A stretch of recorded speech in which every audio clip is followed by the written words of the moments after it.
Desire gives you suffering. Whenever any desire arises, you want to go near it, you want to achieve it, and you do. Then you are happy, aren't you?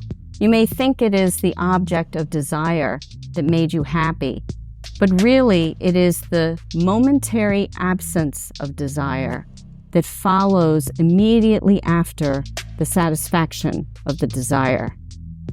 And that is from a guru named Papaji. You know, artists have so many desires. We want our work to be successful. We want to sell our work. We want it in museums. And sometimes you get those things and they're not what you thought they would be. So kind of what is the essence of desire? And how do you have satisfaction in the moment as opposed to ticking off boxes? Yeah. Geez, you're going deep right from the beginning. I am, yeah. Welcome to the Installation Art Podcast, the world's #1 and only podcast about installation art and the people who work with it. I am your host, Anastasia Parmson, and on this episode, we'll have a slightly different perspective. My guest today is American artist Lisa Kellner, based in Maine, who got quite known and successful for doing site-specific silk installations, or paintings in space, as she calls them. Lisa worked on these for several years until her excitement started to wane and she became less interested in showy, awe-inspiring installations and felt the tug to paint again. I found her through her beautiful organic textile installations, and I invited her on the show because I realized she stopped making the installations, which I found very intriguing, and I wanted to know why. It is my pleasure to introduce you to Lisa Kellner. Let's start with some silly questions. Okay. On a scale of 1 to 10, how weird are you? I guess a 7 to 8. But I don't look like a 7 to 8. I look more like a 4 or a 5, I guess. But I'm weird in my mind. Yeah, well, same. What's your favorite beverage in the studio? My favorite beverage is seltzer with a little ice and a little kombucha, just to give it some flavoring. It's like my afternoon treat. Sounds delicious, actually. I should try that. It's great. It's great. And if you weren't an artist, what would you be? I'd be an artist. I don't think I can be anything else. I've thought about that a lot. I've tried a lot of things. Have you tried not being an artist? Yes. Yeah. When I was much younger, I tried to do the practical thing. And immediately gravitated back and found my way into a career. So, yeah, an artist. Struggling, not struggling, thriving, not thriving. That's the thing that grounds me. Yeah. Let's get into it and start from the beginning. Where did you grow up and were you a creative kid? I was born in Virginia in the United States. And then at a very young age, at about 2, I lived in Jamaica, the island of Jamaica. Mm-hmm. And then I lived in Australia. Wow. Whereabouts in Australia? Canberra. My dad's job took us to these places. So I came back to America with an Australian accent when I was about 7, 8 years old. And lived in Virginia and Boston and New York and, traveled a lot. You've moved around. Yeah, it's been good. Good to see the world early. My mom's Danish, so we went to Europe a lot, see my grandparents. So just had a little bit of a more open perspective compared to the kids in Virginia that I grew up with, maybe. Yeah, I bet. I shouldn't generalize, but I guess it felt that way. And what kind of stuff were you into as a kid? I think about this a lot. I grew up in a generation where there were no cell phones. I could go on my bike at the age of 7 and nobody cared where I was as long as I was home for dinner. Yep. So, second grade, I'm riding all over the place, and I was always an outdoorsy kid, always. So besides drawing, hiking, and when I was little, I had a friend that I would make these little mud cities with under a tree. She'd come over. We wouldn't even talk. We knew she'd come over. We'd make these like stick people in mud cities. It was great. Playing in creeks, playing outside. That was my happy place. Still is my happy place. So. And can you remember what you wanted to be growing up? I was always interested in creating. When I was very little in Australia, I would line up all my stuffed animals and teach them. I like to be the teacher. I think I played that game a few times. Yeah. Or boss them. I had an imaginary friend called Poopadoo.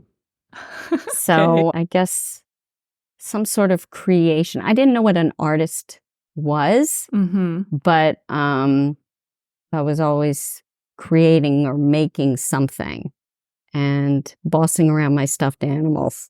And so did you go to college? Did you study something? I went to Boston University, and I had a fantastic high school art teacher, but I didn't have parents that thought art was a great career. So I didn't really have the support to go to art school, nor did I have the courage at the time to demand and do it anyway. So I went to school. I got a finance and a marketing degree. Wow. And yeah. But the whole time I was there, I was taking creative classes, photography classes, anytime I could squeak them in, and worked in investment banking in New York. Wow. And very, very quickly went back to school at night. I started my own mural painting business, and then I would go to school at night. I went to art school, and then I eventually got a master's. Master's in fine art at Lesley University in Boston. What made you decide to take that step and start studying art? When I was working in finance, I was doing all kinds of painting on the side, and wanted to, well, actually, I hit 30 and I have children. So I had my last child, and boy, this is personal, but I'm going to share it anyway.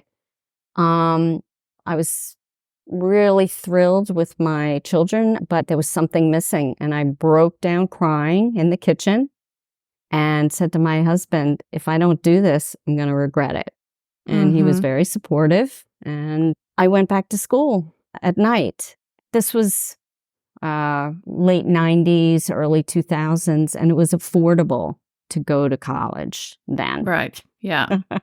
And then I started this mural painting business, so I would paint during the day and take classes at night, and did that for 4 or 5 years. I did that, maybe even 6 years. Loved it. Loved every minute of that. Yeah. So it was just, I thrived in that. So you quit finance and you started the mural painting while studying. No more finance job. Yeah, I was working part-time in finance, and then started painting murals. A couple people hired me. It was like a word of mouth thing. So one person hired me, and her decorators started hiring me to do murals in people's houses. So I would work for direct people, but I also had 3 or 4 decorators that would hire me and pretty much let me do what I wanted to do. So I'd come up with a design. Murals were really big back then. I don't know that they are now, but there were several houses that I painted, 5 or 6 rooms. Wow. On the ceiling, closets, the kids' rooms, trompe l'oeil, ceiling designs, faux finishes, gold leafing, and it paid. It paid really well. So it was great to be paid for being able to paint and having some constraints, but not, people trusted me to do a good job for the most part. So how did you go from there to making your installation work? I knew I wanted to get a formal degree in art, and I didn't feel I needed to do a bachelor's because I already had a bachelor's and I had taken all these supplemental courses or night courses. So I applied for a master's program. And what's interesting is because I'd been doing all this painting for other people, I didn't know what I wanted to say with paint for myself. And I had really good spatial awareness because of the mural painting. If someone hired me to paint 4 walls and a ceiling, I would make a template of the design and then implement that. So I had a good sense of space and large spaces. I was interested in other materials, found materials and reusable materials, and how to affect space using those materials like quilting pins, coffee filters, clay, silicone. I mean, I was trying everything. So the exploration really happened while I was getting my master's and really playing around. I would make these paper sculptures with encaustic and paper and embroider into them and make them into sculptures. Mm-hmm. That was one thing I was doing. And really staying away from canvas and painting because I was still in the world of, answering to clients. So I just didn't have a voice yet for that. But while I was doing the sculptural work, I was always making drawings or 2-dimensional things to go along with them. But the focus became 3-dimensional work. And then at the time, like 2006, there were really good nonprofits that had open calls that you didn't have to pay for. Mm-hmm. And I really enjoyed the challenge of proposing some sort of a sculptural installation, seeing whether it'd be accepted or not. And I got several of those that were accepted, and I got to actually implement them. What was your process for creating those? They were all site-specific? Yeah, I would experiment a lot in my studio, which was my garage at the time. And I would make a lot of failures. I mean, Home Depot, I don't know if they have that where you are, but the hardware store was my art store. And I had been working with clay and a kiln, so I knew my way around clay. I had been making these porcelain objects. So one of the installations was a park in Baltimore, Maryland. And I made these clay objects in a creek bed, coming out of the creek bed and coming into the landscape there, and seeing how art could interrupt a space. I was really interested in that. Mm-hmm. My forms were always very biomorphic, bodily focused. I was interested in the internal, I guess I still am, the internal and the external, taking these organ-like forms and putting them out into nature or a gallery setting or the wall and seeing what I could do with that. So very experimental. And then I would propose something and make it in my studio and then implement it in the space. Mm-hmm. So that park in Maryland, that was through one of those open calls. Correct. So you jumped straight into making outdoor public art. That's a bold move. Did you ever have a moment where you're like, I can't do that? Well, I think I was determined. my determination was greater than my fear. Mm-hmm. Because I was starting a little bit later, frankly, than other people. It felt like. So I was determined to get the work out there and was answering these calls. And again, they were, weren't things you had to pay for. They were curated by great curators, great well-known artists, some of them. One was the Washington Project for the Arts in Washington, D.C. They were just great platforms that supported artists in doing something a little abnormal, Yeah. Yeah, I could use one of those right now. Yeah. Now I see some of these calls, and even the museums, I don't know about where you are, but in the States, they're asking for $100 for, it's just crazy, to ask that of the artists. It's kind of taking advantage of the artists, it feels like a little bit. Yeah. Yeah, I mean, here, I haven't even come across open calls lately for anything that's fairly high profile. Everything that's high profile is decided behind closed doors by curators I don't know. And then the only thing you can apply for is award shows. They all have entry fees, and then you have to ship the work and get it back. So basically, for the prestige of being in an award show, you're losing money. Yeah. It's tough. It's tough for artists now, especially. I graduated, I got my master's in 2008, and that's when the economic crash happened. A lot of those things dried up. A lot of these really good nonprofit organizations they seem to have dried up or shifted their intention a little bit. So it is tough for artists today. So I found you through images of the silk works that's like soft, kind of blobby, invading a space a little bit. How did you get to using silk and doing that sort of work? Again, I was really interested in using materials as symbolic for something. And for me, it was kind of the facade of the body and what's going on internally.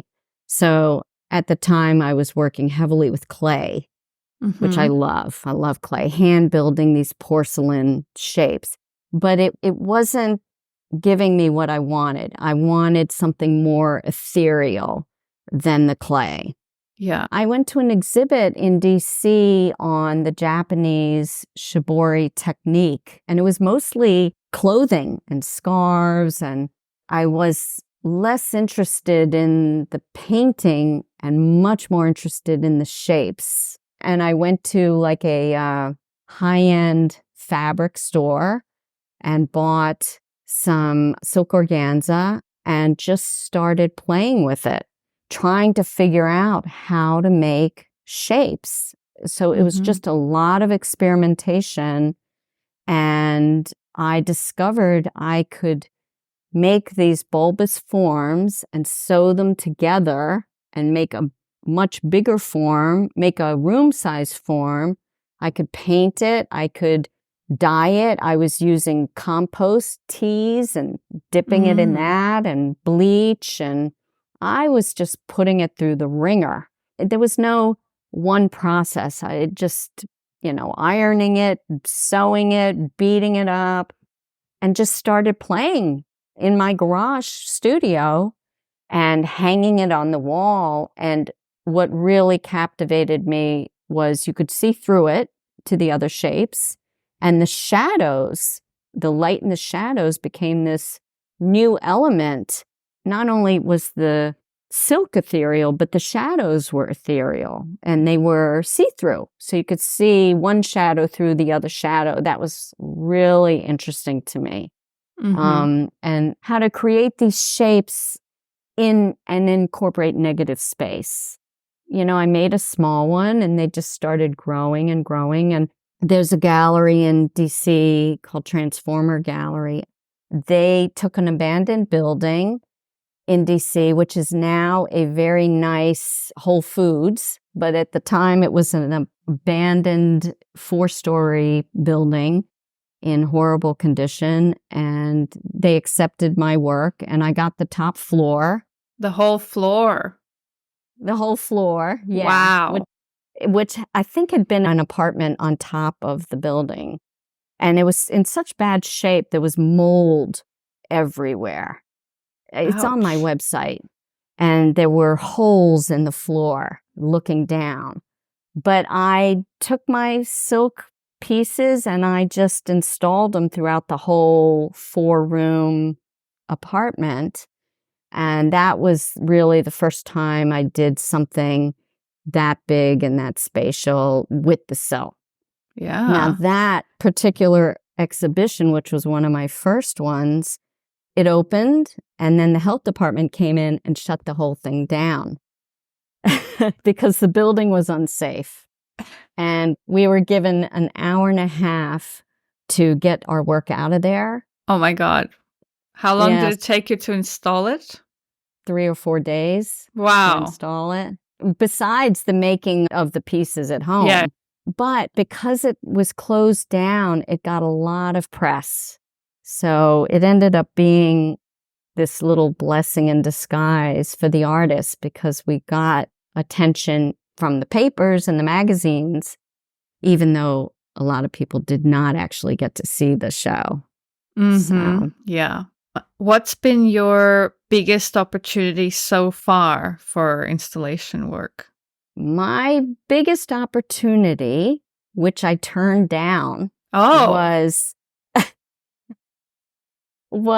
I was approached by a company to do an installation. They had me sign a non-disclosure agreement, and it was going to be part of a television commercial. I was really excited about that. And then they sent me a sample picture of what they wanted me to make. And it was this very well-known artist's work. And I realized they just wanted a cheaper version of her work.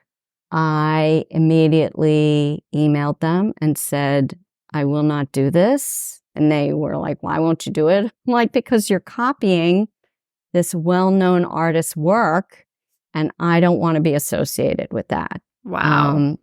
Yeah. So financially, that was a big deal. You know, as artists, your integrity gets called into question sometimes. And that was one of those times where I know I did the right thing. If I had done it, you know, there was copyright issues, even though I used different materials. I did not want to even touch that. That must have been a really difficult decision to make in that moment. What was going through your mind? I was really excited because it was going to be this installation with what they were selling on television or billboards or whatever, and the pay was great. It was a no-brainer to say no the minute they sent me the sample of what they wanted me to produce. It was a no-brainer because it was this well-known artist who still shows today. But yeah, there was a little bit of a loss there, you know, a loss that I didn't get to do that. Yeah. Yeah, I imagine. You didn't think, oh, I could just do like a guerrilla, my own thing, and then if they don't like it, so be it. It was a very serious contract. It was not, you know, the ones that I have done that I've loved have been just, we see your work, we know your work, just go to town. And that's what I love to do. But this one was not that. This was a very serious contract. This is what they wanted. There was a non-disclosure involved, which at first I was like, why is there a non-disclosure? And then I realized it was because of the other artist's work. And her work goes for millions of dollars. So there was no opportunity there. They would have just canceled it if I had done my own thing. That's pretty bad. Yeah. But I've had so many great experiences where people have allowed me to do what I want to do. And, I do other installation work as well. But with the silk, I will create a sketch of an idea, and I have an idea of what I'm working on. But it's silk. It's not a fixed, rigid structure. It's soft and it's malleable. My experience with site responsive work is that it is always very, very different when you're in the physical space than what you have on the piece of paper. And so I often have to warn people that this is just an idea of what it can look like. The real thing will probably be different, because when I'm up there physically hanging it, I want to make sure it looks a certain way and has a certain feeling, and that's going to be different using this soft textile versus the drawing that I made for you. So that's always a learning curve for people. Right. So did you have some issues with that, where people were expecting something and then they weren't surprised when you finished installing? Most of the time, people, once you explain that to them, they're pretty receptive. But one time I was installing in the lobby of a new loft building. They gave me the lobby to make an installation. And when I got there, there were vents. And I realized there were certain places I could not hang the work because it was a fire hazard. So the work looked different than originally proposed. And so there was conversations about that it's a fire hazard. There's certain things I cannot do in this space because of the fire pipes, the pipes up ahead, and then the vents down below. But I think when you believe in your work and you really stand firm with it and you communicate that effectively, people understand, they learn, they understand. And, I've never really had I had one. So early on, I did a window installation in Providence, Rhode Island. And they gave me the window of a restaurant. They were doing the whole block with artists. And I had the silk, and my idea was I got a mannequin, and the mannequin was diving through these silk shapes, these biomorphic silk shapes. So I had an upside down mannequin, and I'm sitting there building the shapes, and the restaurant people start coming out and looking at it and talking to the curator and looking, and I'm just sitting there working on it. And the curator comes up to me and says, they're offended by the mannequin. You can see her butt. And I was like, really? It was a simple mannequin body, and they insisted that I cover it up. And again, it was, okay, do I just say screw you and leave, or do I compromise? What did you do? I raised the silk a little bit. I raised because I was hungry and I wanted my work out there. This was early on, and I wanted it. It ended up being a picture in the local paper there. But I thought that was kind of funny. Would I have compromised now? No. But back then I was like, all right, I can lift it up a little bit. Yeah. Interesting that people thought that would be an issue, the mannequin butt. I know. And today it probably would not be an issue. No. This was 2007 or 8, something like that. I'm curious, how did you attach those huge silk pieces to walls and ceilings? So what I would do is I would make little ones. I mean, they were so labor intensive because I would make tiny shapes and big shapes. And then I would take all these little ones and sew them together into really big shapes that were maybe 5 feet by 7 feet. Then once I got in the space, I would hang those larger pieces and sew those together in the space to make like a 20 or 30 foot piece. So there was a lot of sewing going on. It was very light. So I, for the most part, would use thumbtacks, clear thumbtacks. Yeah. That's neat if you're able to use thumbtacks to put up something so big. Yeah. Yeah. I would use pins, sometimes a little hot glue if there was a window or something. It depended on the space and what they would allow me to do. I mean, if I had nailed it in, there would have been thousands of nail marks. And I also used monofilament fishing line to suspend certain areas. All that gave it more shape. Yeah. So the little shapes, you know, in order to give the big thing more depth and more shapes, I had to manipulate it in the space. How would the impermanence of installation work affect your process and how you think of your work? All the silk works were pretty impermanent. You know, textile work is very big now. At the time I was doing it, it was not big in the States. So if I got commissions, they had to be like a 3-month or a 6-month commission because, especially in a public space, I'm thinking of a couple projects that I had. The worry was, how do you take care of this thing long term that's kind of floating in space? I had to really make a decision. Do I start working with more hard materials? Do I use resin? Do I use glass? I had a couple conversations with myself about, do I need to change materials to make more permanent? Because certain places, museums or public commissions, just were not going to do a long-term thing. That was part of it. The other part was, you know, it was my way of saying not all art has to be commercial or permanent or archival or sold.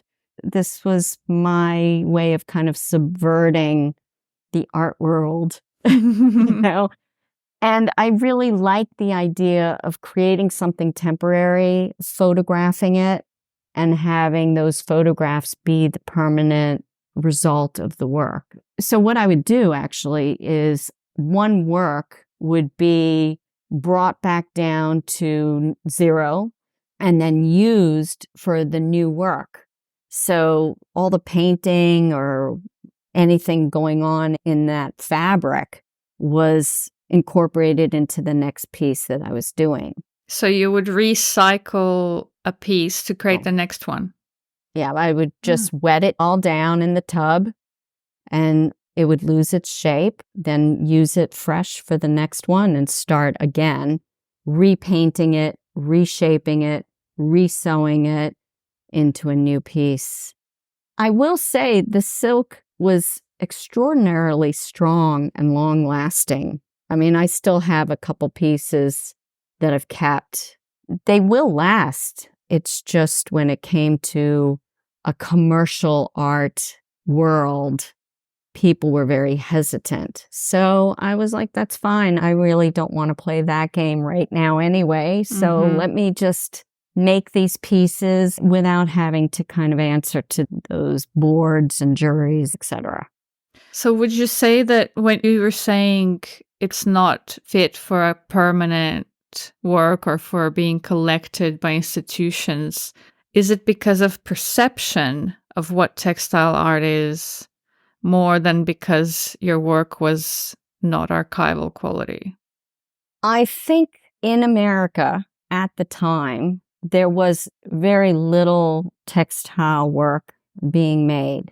And I found myself educating the people who did studio visits with me on the work.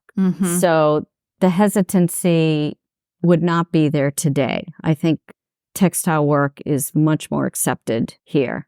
Interestingly enough, there was a couple universities in Europe, in the UK, in particular. And I, bi-weekly, would get student emails asking me about the silk work. Really? Yeah. I think there was a couple teachers that were just feeding my work to their students.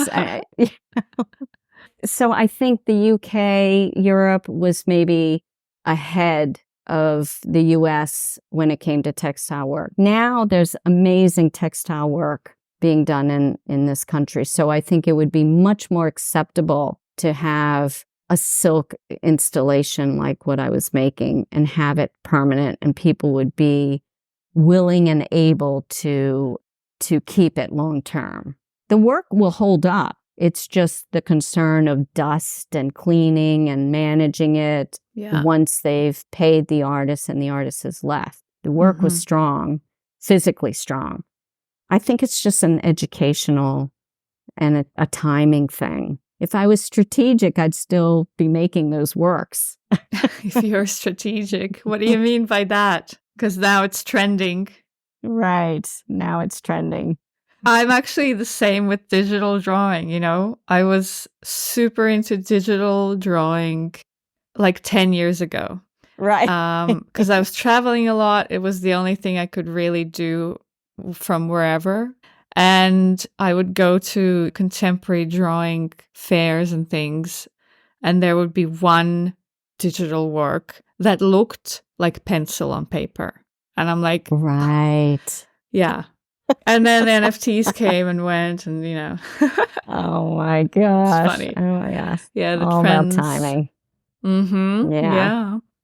Your pieces look very tactile and like people would want to touch them. Yes. Did anything ever get damaged, or did you kind of consider that aspect while making the work? You know what? People loved touching them, especially children. And I was okay with that. Yeah. I have an installation called I'm Plant or Implant, and it's single pods, hundreds and hundreds of these pods that look like blood cells or breast implants or jellyfish, you know, and I would stack them. They were floor installations. And whenever I installed them, inevitably, I knew some would be missing. By the end of the exhibition, you know, people loved squeezing them and holding them.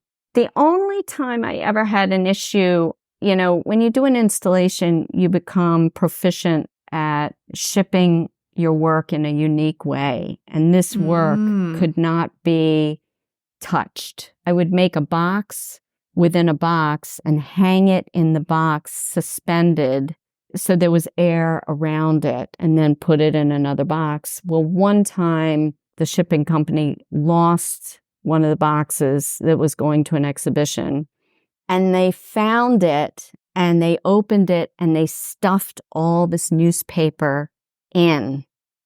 And I was about to have a heart attack. I had a heart attack.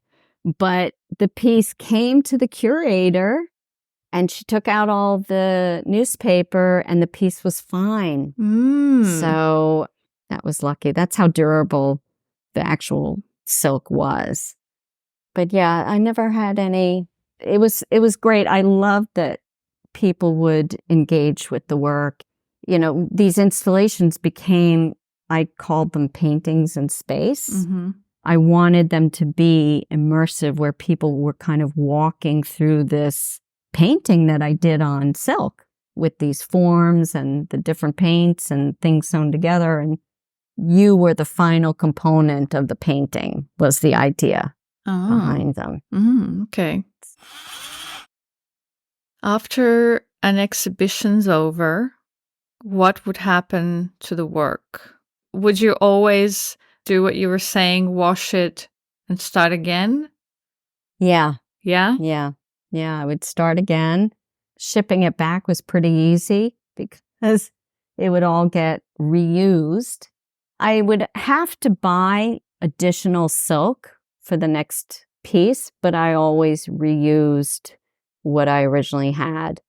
One exhibition I had in Brooklyn, the whole idea behind it was a 6-month exhibition that the piece grew. So I would come back every month and the piece would grow. I would add more to it. But yeah, I would photograph the pieces and then I started videotaping them. I really was interested in the idea of projecting as if a fly was flying through the work. That was the idea of the videos, and allowing that to be the remnants of the work that was left over. Mm-hmm. Was lighting important as well? Yes, lighting is very important, especially for this work because it's see-through. Again, that's why the sketches were just an idea, but the piece, depending on how I could manipulate the light and incorporate the shadows and the negative space of the walls. Several of them I also added wall painting, and then I started adding shapes to them and objects, pins sometimes to them, different things, depending on where it was being shown. You were saying that it's very labor intense to create those pieces. Yeah. How long would you need to prepare for one installation? Months, because I was also doing it all myself. So I kind of got to that point where if I want to go bigger, do I have to hire people, get interns? I really did not want to do that. Why not?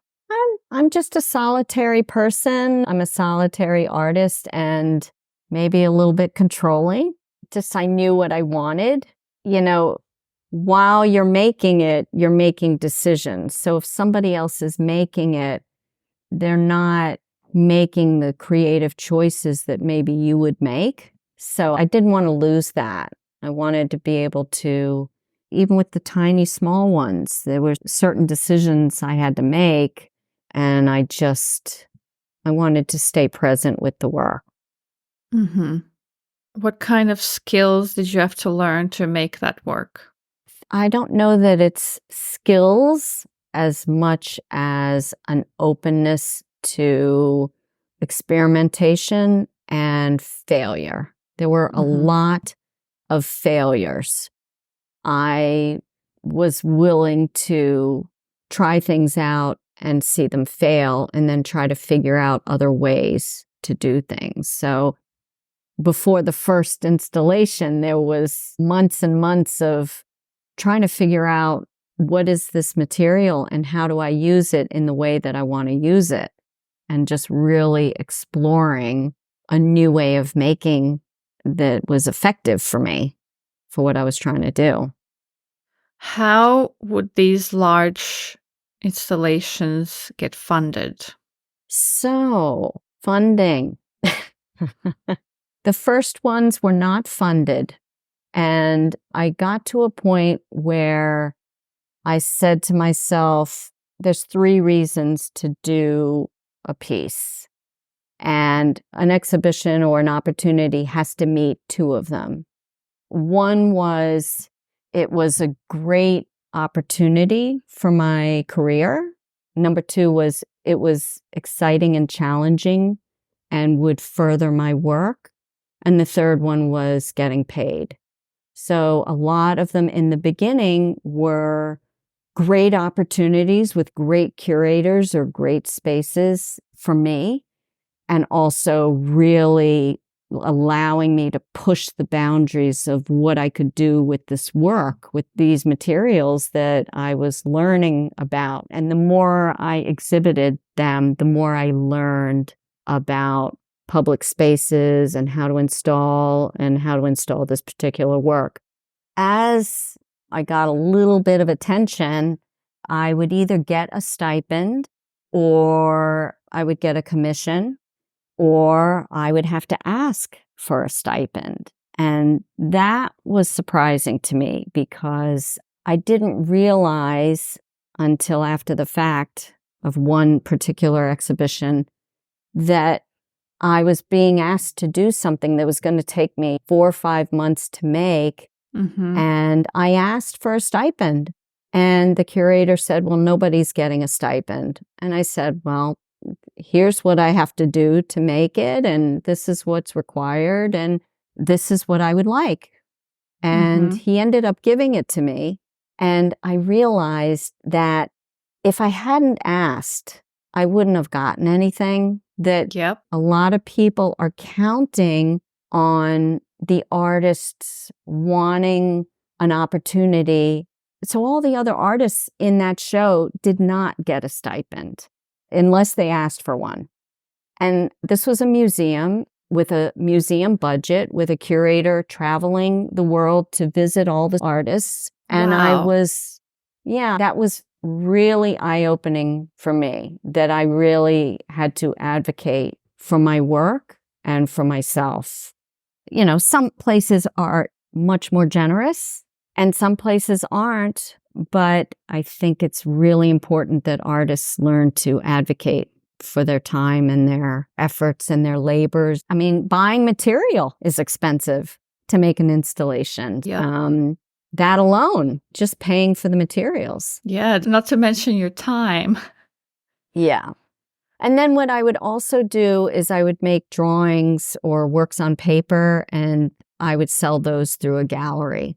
Those were in tandem with the installation. So that was the other way. So from then on, did you make it a habit to ask for money to cover your costs? Yes. Yes. Yeah. That must have been hard the first time. Yes, I was so nervous. He came to my studio and I was just so excited about this opportunity. And then the rest was through email.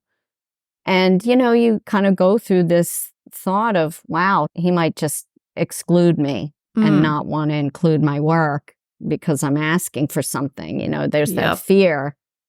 But I really think it's important for artists to, you know, feel good about all the time they're spending on putting this work out there and to be rewarded for that and not have to beg for it.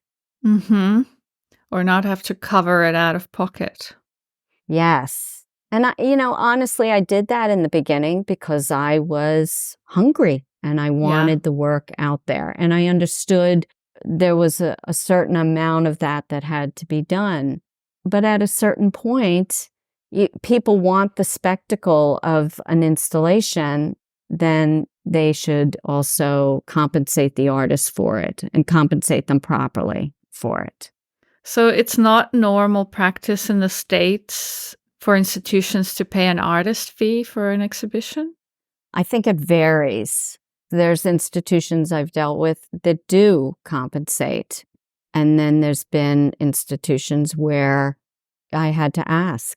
And that sometimes if they were not able to give me the funding, I would say no. And I think saying no is just as important as saying yes. You know, it's also your comfort level. If you feel comfortable enough to ask, then you should do it. If you're feeling like, I want to get my work out there, just show the work. You know, maybe you're not ready to ask. But no, it's not standard. There is no standard. Wow, okay. That I know of. Interesting. Yeah, I mean, for people who are still just starting out, there's huge value in being able to show and photograph the work so that it's like a proof of concept. Yes. And so, yes, it can be worth doing it just for the exposure, but not from a certain point, it's not. Yeah, exactly. And there's nothing wrong with not getting compensated, but having a great opportunity and working with a great curator and meeting other artists. Those are invaluable also. Curating your own CV and making sure that you're showing in a way that's in line with your values and where you want the work to go. Really. Yeah, great insights. So did you ever sell an installation? Yes. Well, again, these were temporary. So I would also make sculptures, small silk sculptures 4 feet by 3 feet. So a couple of those sold. And then I would get a commission to put up an installation for 6 months, that type of a thing. To me, I considered that sold because I never thought of these as permanent. Again, if I was making them today, it's a different world today than it was in 2008, 2012 even. They just were not acceptable as permanent installations. So tell me about why and how you decided to step away from installation. So I was still making these around 2019, and a couple things happened. I was not feeling as challenged by them.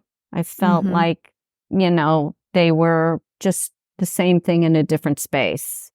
And honestly, the one thing I love about installation work is being in that space alone and transforming that space and really being challenged by the space. That was the thing that kept me going. But I was pretty adept at doing that by then. And so it wasn't as much of a challenge. And then the pandemic happened. So I had 3 exhibitions canceled. And even though I had them scheduled, was I excited about them? Not as much as I had been. And I took that as my cue to say, it's time to let go of this. In addition to that, I was painting again. I had been painting on canvas and really wanted to develop that. I also was interested in spatial concerns, but I was so tied to the silk work that I couldn't think outside of the silk. And I needed to distance myself from it in order to kind of open up my mind to other iterations of how to affect space, which has always been my primary interest. Everything I was thinking was silk.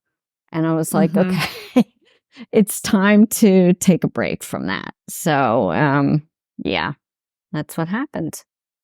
But you were still quite sought after, weren't you? Like you could have kept going with it. I could have kept going, but I just was not. I felt like I was kind of phoning it in, and I didn't want to phone it in.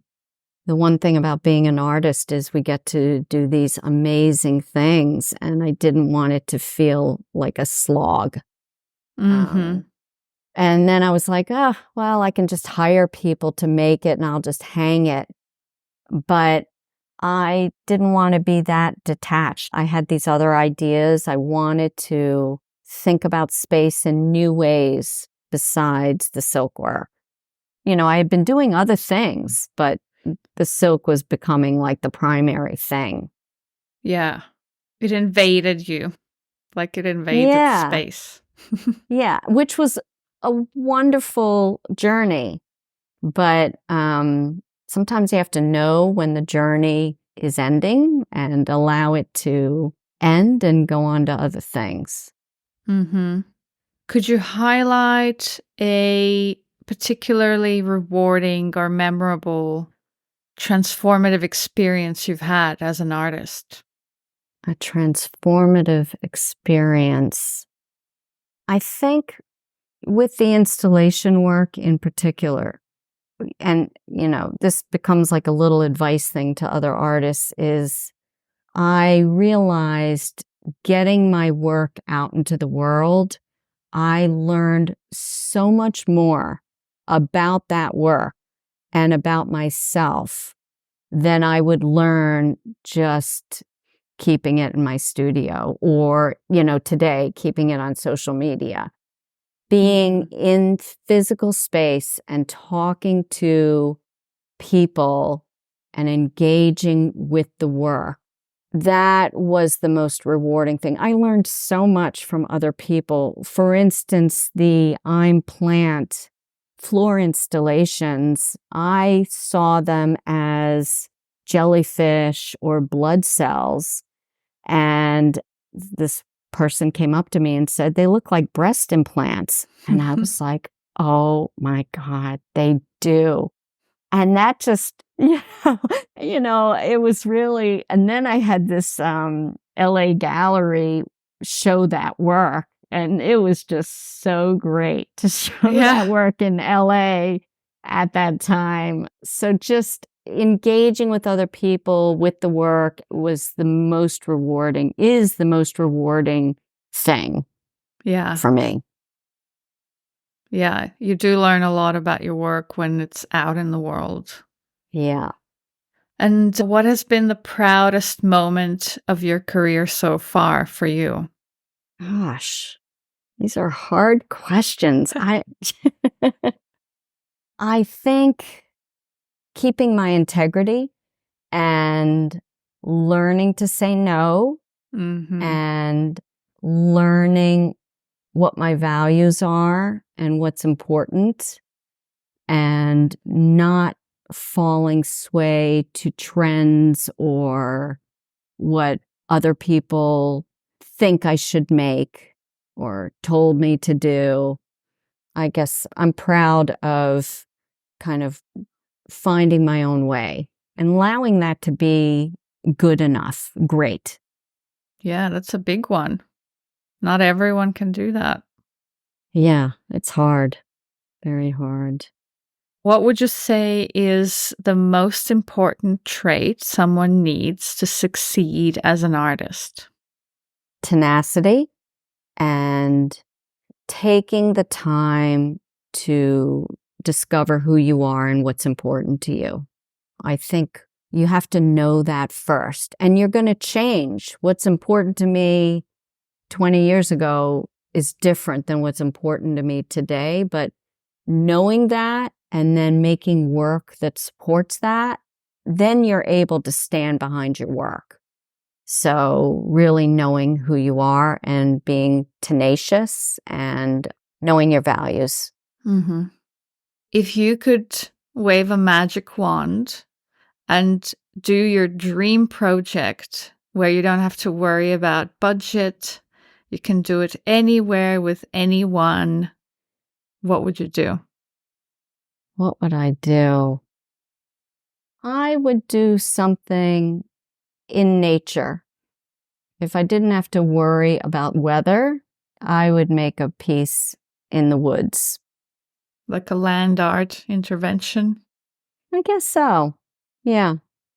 Something in the water, something in the woods. And I'd have a lot of people help me make it. So you do want people to help you. You don't want to do everything alone. No, I want to do everything alone, but you're asking if I had my dream project and if it was this huge thing, yeah. And I wouldn't worry about other people making it. Ah, there you go. I would give up the control a little bit. Something to think about then, a subliminal message here. That's so true. It's so true. Something to work on in 2024, for sure. Yeah, a new challenge. Yes. Oh, that's a big one. That's a big one. Yeah, it is. Delegating, ceding control. Yeah. Some people do it really well. They and do. Some people just don't know how. Maybe something more community-based where everybody's participating. I'm kind of interested in that. Making a piece where everybody's contributing and it's not just focused on me and my work. Like, that would be fun and challenging, and I'd be interested in that. What are you currently working on? So I'm currently making paintings and constructions that are, the paintings are pretty minimal and the constructions are these shaped pieces that kind of go on the wall and incorporate the space of the wall and the negative space. I make these minimal paintings and then I break down the paintings into these constructions and So again, playing with space in a different way. So kind of like deconstructed painting. That's right. That's what I call them, deconstructed paintings. Yeah. Yeah. And again, they're labor intensive, and I'm working with wood, which is a challenge for me. I'm not a woodworker, so learning those skills as I make them and getting a little better every time I make them and seeing what shapes I can make, and then playing them off of the painted canvases is really kind of interesting to me. Seeing them, how they work together and how they play with space. What does your studio look like? Oh, I love my studio. Where is it? It's in Maine. I live in Maine on an island off the coast, a bridged island. And I live down a long dirt road in the woods. My studio's in the barn. I made it a white space, and everything's on wheels so I can move things around depending on what I'm working on. It's not a huge space. The dream is to have this huge, huge, huge studio, but it's a good space. It's functional, and I can move and shift tables and things. I work a lot on the floor, and I work a lot on the walls. So my walls have plastic on them. Sometimes I'm sawing and sanding, and sometimes I'm painting, and sometimes I'm working on canvas. So it depends what I'm working on. Sounds great. Yeah. I'm dreaming of a home studio. It's great to have a home studio, but sometimes you just don't know when the day ends. So I will literally be in there 7 days a week. And sometimes it's just enough already. By Monday, I'm exhausted. And I'm like, okay, I have to take a day away from the work, So, yeah. For me, that would not be an issue. It's more an issue of my hubby complaining, Right. Why are you working all the time? Right. Which is understandable. Yeah. But maybe, if it's not in your home, not something you can walk to, you're a little more focused. I'll go in there and spend a lot of time looking and cleaning up because I'll make a mess, So maybe if I had to drive to a studio, I'd be a little bit more focused while I'm there. Yeah, there's pros and cons. Yeah, for sure. Yeah. For sure. Do you have anything exciting coming up in the near future? Any projects, exhibitions?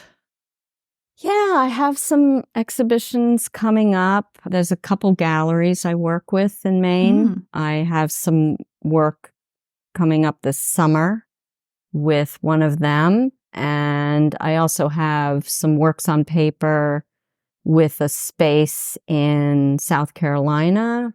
Where can people buy your work, see your work? Where's your upcoming exhibition? I guess the best place to find all that out is my website, which is lisakellner.com. The galleries that I work with are linked there.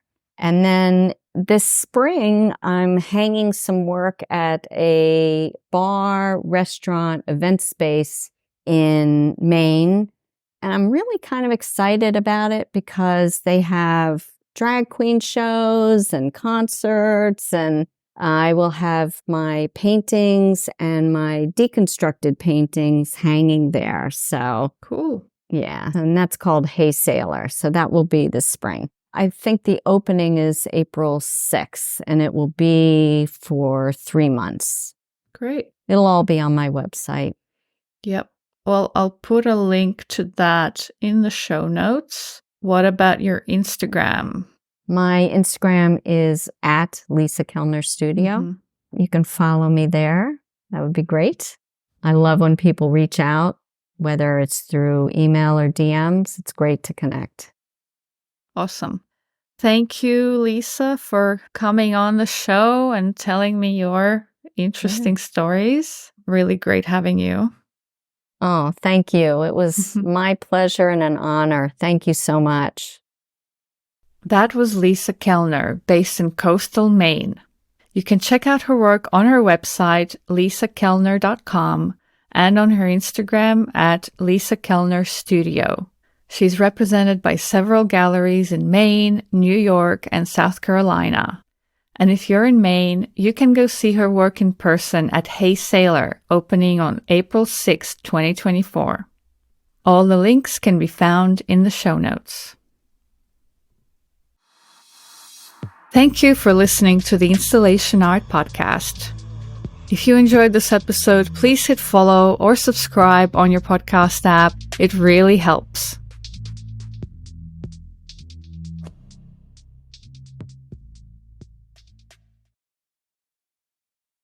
Hey, just one more thing. If you're an artist working with installation or thinking about it or dreaming about it, I have something for you. I've created a private Facebook group called the Installation Art Society where we can connect and exchange resources. Look for the link at the bottom of the show notes.